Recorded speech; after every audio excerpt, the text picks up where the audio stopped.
생활체육지조사 승마 구술시험 관련 자료 4부 시작을 하겠습니다. 말의 조교시 그대로 적용될 수 있는 파블로프의 조건반사에 따른 4가지 원리와 현상에 대해 설명하시오.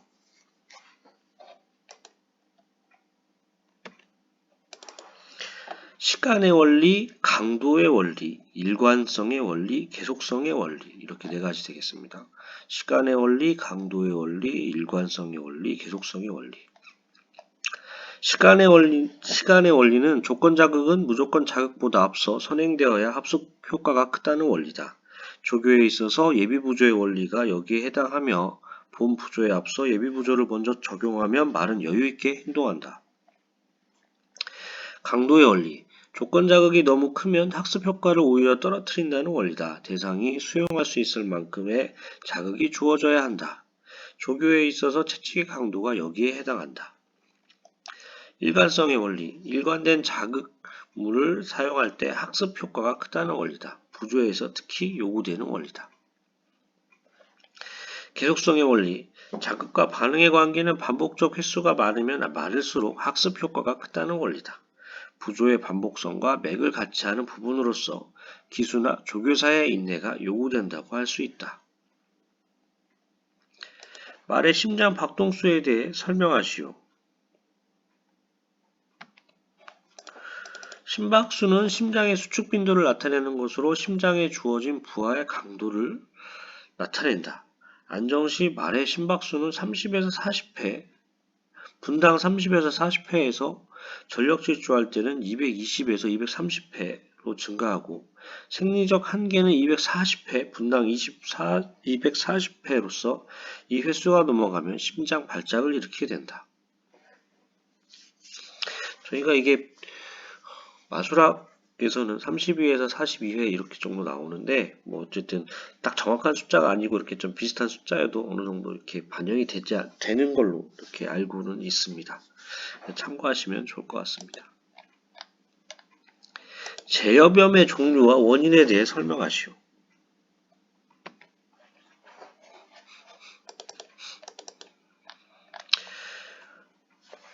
공유제여변, 수분제여변, 분만제여변, 도로제여변 크게 4가지가 있고요.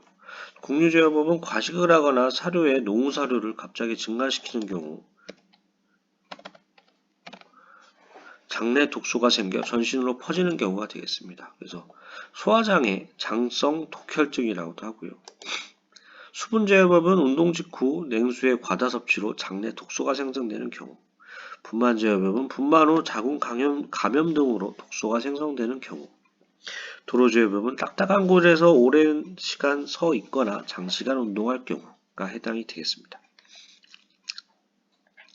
승마 경기력 결정의 체력적 요인에서 중요한 8가지 요소에 대해 설명하시오.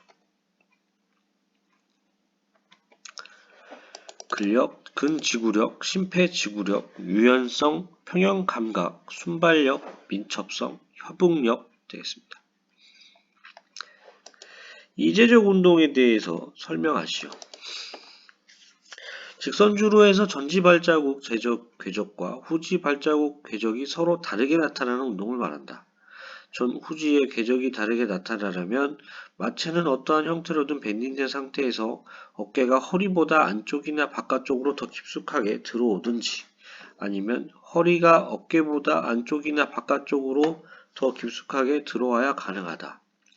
이 운동은 말의 전진을 유연하게 하고 말의 어깨의 자유, 후구의 유연성, 그리고 말, 입, 머리의 신축성을 증대시키고 후구에 다리를 앞으로 깊게 밟음으로써 수축을 증대시킨다.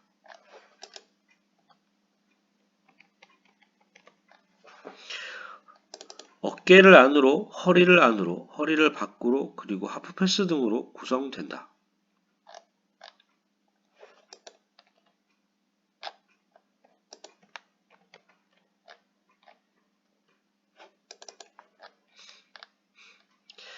계절별 운동 방법에 대해 설명하시오.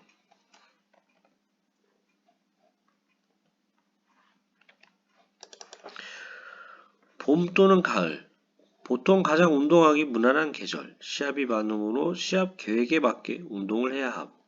여름, 덥고 습한 한국 여름 날씨에 땀이 많이 나고 지치니 너무 더울 때는 운동을 하지 않고 그냥 마방에 두는 편이 좋고 찬물로 샤워를 시켜서 열을 식혀주는 것이 좋음. 땀을 많이 흘림으로 전해질 종류의 말초능약이나 소금을 조금 주는 것이 바람직함. 운동은 날씨가 비교적 시원한 새벽이나 늦은 저녁에 하는 것이 좋음. 아니면 시원할 때 적당히 실내 마장이 있는 경우에는 언제 운동하든 상관이 없음. 운동 강도는 짧고 적당히 하는 것이 좋음. 꼭 해야 하는 운동 위주로 짧게 실시. 오전 일찍 운동을 하였을 때 날씨가 그렇게 덥지 않을 경우에 오후에 가볍게 손 편보를 10분에서 15분 정도 실시. 겨울. 날씨가 추운 날 운동을 하지 않는 편이 좋음. 비교적 날씨가 따뜻한 오후 2, 3시쯤 해주는 것이 좋음. 부상을 방지하는 차원에서 담요를 말 엉덩이에 덮은 상태에서 운동을 시작하는 것이 좋음.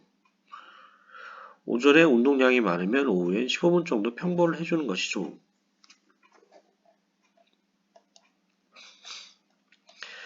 승마입문 시 포괄적인 지도 과정의 구분에 대하여 구체적으로 설명하시오. 승마 지도를 위한 지도 내용. 1. 초급 기간. 대략 2개월에서 3개월 정도의 시간 소요. 교육 내용, 말과 친숙해지기, 말에 대한 이해, 승마의 주의사항, 말 관리 및 승마 장비 등의 기술 습득, 승마의 기본 자세 교육, 승마의 기초적인 평보, 속보 등을 교육. 중급 기간, 대략 6에서 1년 정도 시간 소요. 교육 내용, 승마의 구보 기술 교육. 고급 기간, 대략 1년 이상 소요. 교육 내용, 본격적인 승마 기술 교육, 장애물 점핑, 마장 마술 등을 교육. 최상급 기간, 지속적이고 오랜 시간을 요함. 교육 내용, 선수 개개인에 맞는 기술 교육.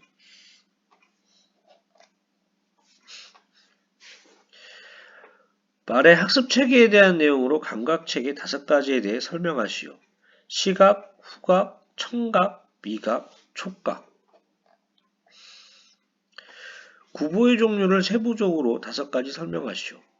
1. 보통 구보. 분당 320m를 가는 평상적인 구보로 후구의 동작에 의하여 발동되는 추진력이 중요시되는 걸음. 수축 구보. 보폭을 단축하여 보통 구보보다 구려된 상태로 걷는 걸음. 수축 소포와 마찬가지 요령.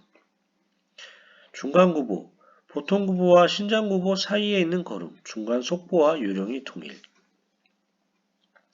신장 구보. 분당 420m를 가는 구보로 속보의 신장 요령과 동일.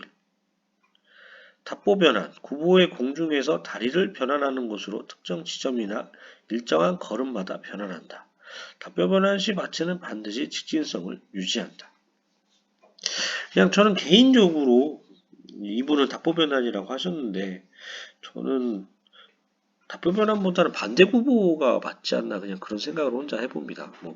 저도 정확히 답이 뭔지는 몰라요. 근데 답보 변환은 그냥 말걸음 바꾸는 거잖아요. 근데 반대 구보는 말의 유연성을 향상시키기 위해서 반대 방향으로 구보하는 거고, 구보할 경우에 제가 알기로는 2바퀴 이상은 하지 않는 게 만약에 좋다 뭐 이런 내용이 있는 걸로 알고 있는데, 만약에 저한테 물어보면은 저는 답보 변환 대신에 그 반대 구보를 얘기할 것 같아요. 승마에서의 평형성, 즉 평형 감각에 대하여 설명하시오. 말이 움직일 때 기수는 동하중이 이루어지기 때문에 말의 움직임을 가장 적게 방해받도록 노력해야 한다. 말 또한 기수의 자세, 균형이 잡힌 안정된 자세에 따라 몸의 균형을 유지하는 데 편안할 수도 있고 그렇지 못할 수도 있다. 이를 위해 기수는 균형 유지 능력을 길러야 한다. 승마의 유연성은 많은 비중을 차지한다. 그중 주먹의 유연성, 기좌의 유연성에 대해 설명하시오. 주먹을 유연하게 하기 위해서는 어깨, 팔꿈치, 손목 및 손가락의 긴장을 풀어주어야 하며 이 중에서 팔꿈치의 긴장을 풀어주는 것이 중요하다. 팔과 손의 긴장 완화가 현저히 증가하기 때문이다. 기좌의 유연성은 말 잔등에서 전달되는 감각을 감지하고 이에 대해 적절한 조치를 취하기 위해선 전체적인 기좌의 유연성이 필요하다. 세련된 감각과 효율적인 기좌로 발전시키기 위한 자기 자신의 훈련이 또한 중요하다.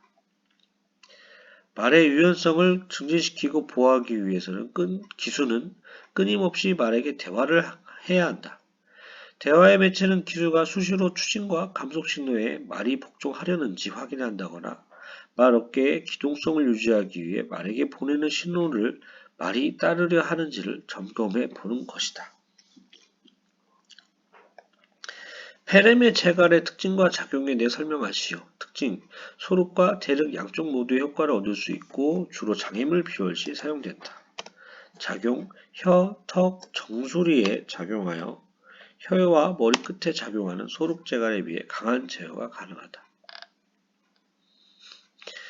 다음은 말의 기억 체계에 대하여 빈칸을 채우시오. 기억은 시간의 흐름 속에서도 획득한 정보를 지속적으로 보유하여 활용할 수 있는 역량을 말한다. 말은 연상 능력이나 추리 능력이 없지만 놀라울 정도로 뛰어나면서도 지속적인 기억력을 갖고 있다. 학습 이론에 근거하여 1은 체내에 내재돼 2로 자리 잡는다. 학습은 신경 시스템 단기적, 장기적 변화를 통해 이루어진다.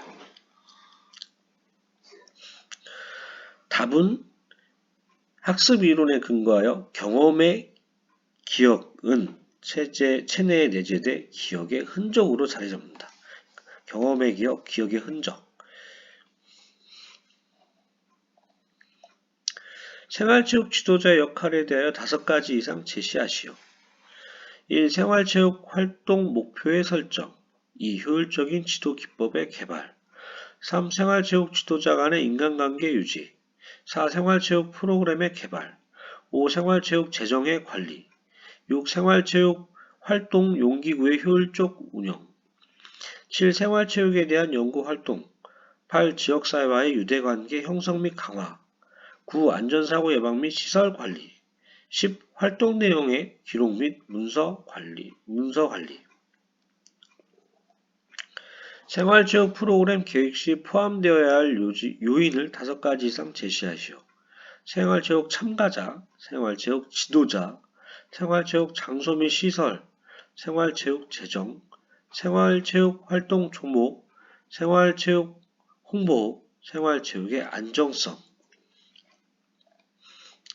생활체육 지도자의 기능에 대해 5가지 이상 설명하시오는 다음 시간에 하도록 하겠습니다. 도움이 되셨다면 구독과 좋아요 부탁드립니다. 감사합니다.